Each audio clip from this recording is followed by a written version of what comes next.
கூலி படம் ரிலீஸ்க்கு முன்னால் நீங்கள் சில இன்டர்வியூஸ்லாம் கொடுத்தீங்க. அதை வந்து ஆடியன்ஸ் பாயிண்ட் ஆஃப் வியூவில் வந்து அது ஒரு எக்ஸாஜரேஷன்னு நினச்சிட்டு அதை பற்றி சோஷியல் மீடியாவில் வந்து உங்களை பற்றி நெகட்டிவிட்டியோடு பேச ஆரம்பிச்சாங்களான்ற மாதிரி தான் தோணுது. அது உண்மையிலே என்ன தான் நடந்துச்சு சார்? நீங்கள் சொன்னது என்ன, செஞ்சது என்ன, மக்கள் மத்தியில் எப்படி போய் சேர்ந்துச்சு சார்? இப்போ நான் சொன்னாலும் திருப்பி அதான் நடக்க போகுது சார்.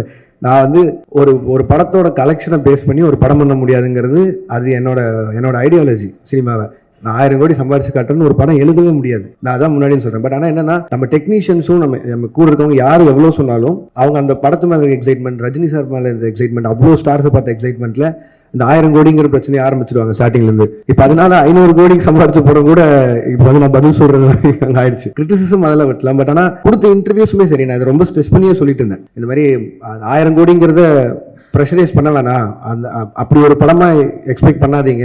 ஒரு commercial film Rajini sir enjoy பண்ணுற மாதிரி ஒரு படம் இருக்கும் தான் நான் முன்னாடி எல்லா இன்டர்வியூலையும் சொன்னேன். பட் எனக்குமே வந்து ஏதோ ஒரு பாயிண்ட்ல ஒரு டிரான்ஸ்பரன்சி, ஒரு அளவை மெயின்டைன் பண்ணுங்கிறது நான் இந்த படத்துல இருந்து என்னோட லேர்னிங்காக இருக்க போகுது. ஏன்னா எவ்வளோ பேசினா போதும். ஏன்னா நான் ரொம்ப கனெக்ட் ஆகி நிறைய ஃப்ரெண்ட்ஸோடு உட்காந்து பேசுகிற மாதிரி பேசிடுறேன். அது வந்து ரொம்ப எக்ஸாஜரேட் ஆன மாதிரி ஆயிடுது. ஸோ படம் ரிலீஸ்க்கு அப்புறம் அதுவே எனக்கு பேக் ஃபயர் ஆகிற மாதிரி ஆயிடுது. ஸோ நான் இதுக்கு மேலே கொஞ்சம் டிரான்ஸ்பரன்சி மெயின்டைன் பண்ணிக்கணும்னு நினைக்கிறேன். சார், இதோட கண்டினியூஷன் நான் கேட்குறேன். It is not only because of you. நீங்கள் ஒருத்தர் கோஷனில் நிறைய செலிபிரிட்டிஸ்க்கு வந்து இந்த ஐடி விங் ஆட்டம் வச்சிருக்காங்க sir. They have a social media team ஆட்டம்.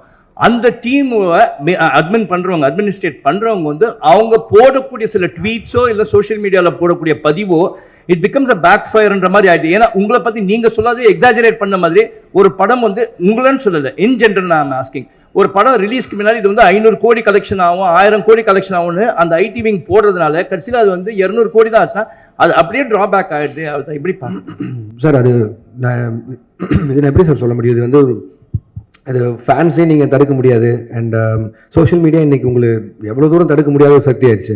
அது நீங்கள் ரிவ்யூஸோ எதுவுமே எல்லாமே அவங்களோட எண்ணம். அவங்க காசு கொடுக்குறாங்க, படம் பார்க்குறாங்க, இன்னும் அதை பற்றி போடுறாங்க. அவங்களுக்கு இருக்கிற ஒரு படத்து மேலே இருக்க எக்ஸைட்மெண்ட்டை வச்சு போகிறாங்க. அவங்களுக்கு அந்த எக்ஸைட்மெண்ட் குறைஞ்சிருச்சுன்னா எங்களுக்கு இங்கே வேலையே இல்லை. ஸோ அதனால் அவங்க எக்ஸைட்டடாக இருக்கிறத நம்ம தப்புன்னு சொல்ல முடியாது. அட் த சேம் டைம் இது நீங்கள் சொன்ன மாதிரி இந்த ஐடி விங் வச்சு பேசி எனக்கு அதில் எப்படி நம்பிக்கை இல்லைன்னா, இல்லை எனக்கு புரியுது சார், எனக்கு புரியுது.